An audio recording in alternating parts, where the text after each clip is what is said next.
Hello, this is Odinspec33, and no, this isn't the Adventures of Rad Gravity 2. This is Faxanadu for the NES. And guess what? We're gonna play. This is another childhood favorite of mine, along with Rad Gravity. It's a really good game. It's a good platformer. It kind of resembles the Adventure of Link, Zelda 2. But there are some differences. Obviously, there's like a money system. And I have no weapon right now, so I have to get that. I want you to see the king right away, although you've just arrived. We don't want in here right now. So basically our character, I guess he got back from some kind of, I don't know, adventure. He didn't do very well, because he's got nothing. So that's pretty bad. The dwarves are robbing the elves' money and jewelry. The dwarves. That's a crossbreed between dwarves and elves. The dwarves are your bad guys in this game. This is the elf town of Eolis. It is located at the bottom of the world tree, and the elves live here. The world tree is where this whole game takes place, inside of a giant tree. We are located in the trunk, and we move our way up. If you're going to see the king, take this ring. This ring will identify you. Don't lose it. So yeah, we need that ring in order to get an audience with the king. And that's key shop. And that's armory shop for tools. But we have no money, so shops suck right now.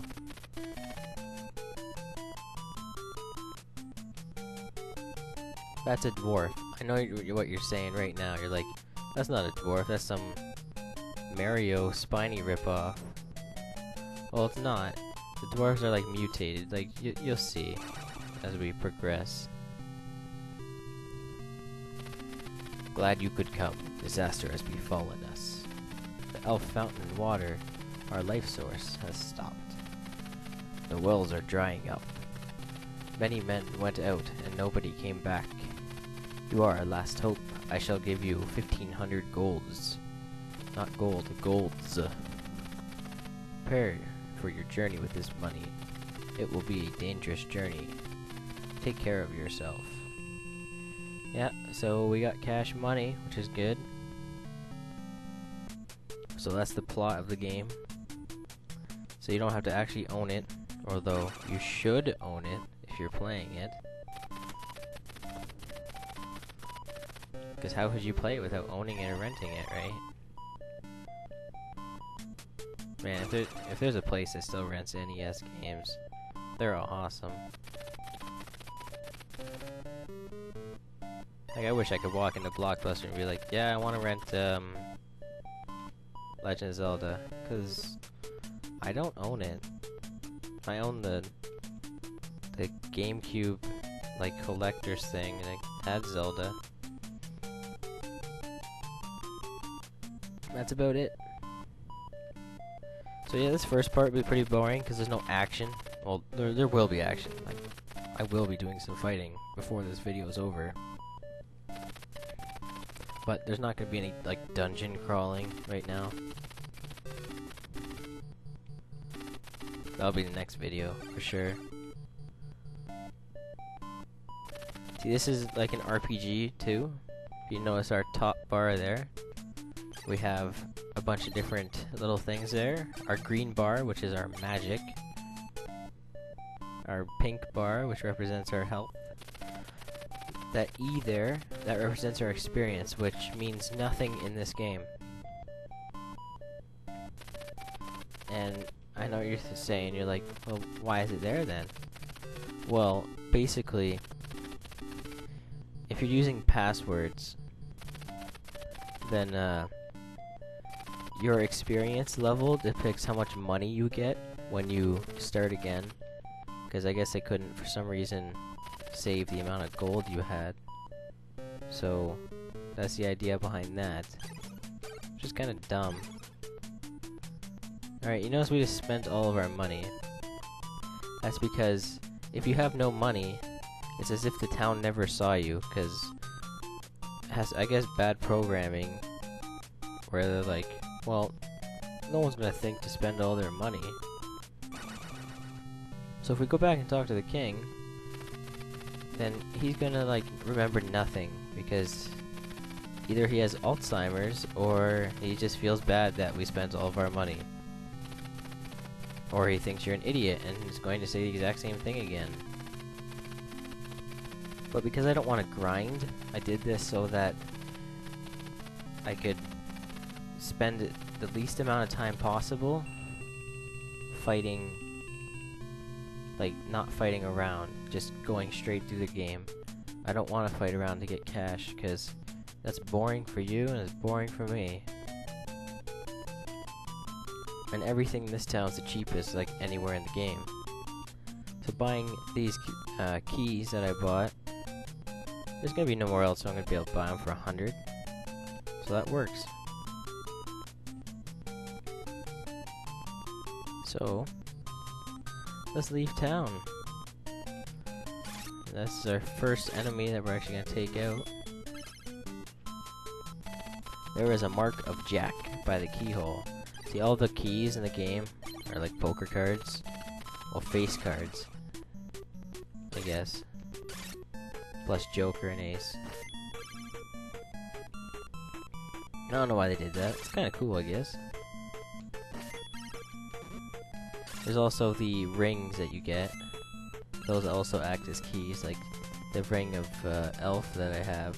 Let me see the king, and let me get the martial arts and magic training. Which really just means it just heals your magic and health. It'd be cool if they actually gave you martial arts training. That would be some pretty sweet stuff. See, I got a double hit on one of those guys. If you're close enough to someone, you can hit them twice. It's a lot easier to do with a weapon that isn't the hand dagger, but it's possible to do. You suck. Alright, so this is the other tool shop. Well, there's tons of them, but this is another one. And it has obscenely expensive stuff. We could come back later and get it. We could actually save up money now and get it. But, once again, I'm not grinding. And you can get this stuff later. It'll be more expensive. But whatever, it's fine. Alright, so I'm gonna leave it here for now. Let's see how much time I have left. So, stay tuned. Alright, welcome back. I have about 2 minutes. So, I'm gonna do as much town stuff as possible. So we're gonna go to this other tool shop. And we're gonna buy a small shield. Which isn't as good as that magic shield, but it's also not 7,500 or whatever it costs. So now we got a small shield. Now we don't need keys because we're smart and we bought them. Good luck. Thanks for all the help. If you have the mattock, you can break the wall. But if you don't have it, then you can't, I guess. The mattock. Matic, I don't know how it's pronounced. Am I pronouncing that right? Should be in the tower. You can get to it by defeating a dwarf. Let's go beat him up then. There is the town of Forepaw ahead of you.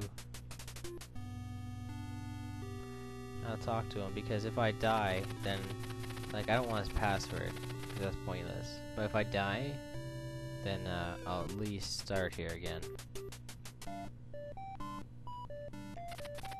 You can carry 8 items, they are all important. Choose well. Did you learn the Guru's mantra? The mantra will return you to this world if you die. Screw that. Oh, and here's the doctor. Watch out for the jar of poison. The poison will take your energy away. Well, I didn't think it was going to heal me. Do you want a treatment? This is the only hospital in the game where I'll probably actually use. Because it's the only source of healing in this town. And it's relatively cheap at $250. But later, it's just ridiculous. Right, so I'm gonna leave it off here. And next time, we're gonna head to the tower. I thought it had a name, but I guess not, so whatever. Alright, so see you then with more Faxanadu.